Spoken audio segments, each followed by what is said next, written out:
Cooperate with the courts sir discuss చేసినాడు. ఏమి ఇది టైటిలింగ్ యాక్ట్ జరుగుతుంది కాబట్టి టైటిలింగ్ యాక్ట్ పరిస్థితి ఏమి అడిగినప్పుడు వాళ్ళు చెప్పిన విషయం ఏమంటే ఆల్రెడీ టైటిలింగ్ యాక్ట్ అమలు చేయకూడదని చెప్పి హైకోర్టులో ఆర్డర్ వచ్చిన తర్వాత హైకోర్టులో ఆర్డర్ను కాదని వాళ్ళు గవర్నమెంట్ ఇచ్చిన తర్వాత కూడా ఎందుకు స్ట్రైక్ చేస్తామని చెప్పే క్వశ్చన్ అయితే హైకోర్టు క్లియర్గా గమనించింది. దాన్ని బేస్ చేసే ఈరోజు strike basing on the high court instructions. ఈరోజు నేను విజయవాడ బార్ అసోసియేషన్తో మాట్లాడలేదు కానీ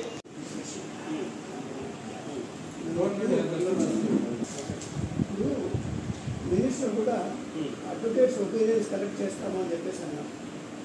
కాదు నెంబర్ 1 వచ్చి మ్యాటర్ ఈస్ పెండింగ్ అది ఉందని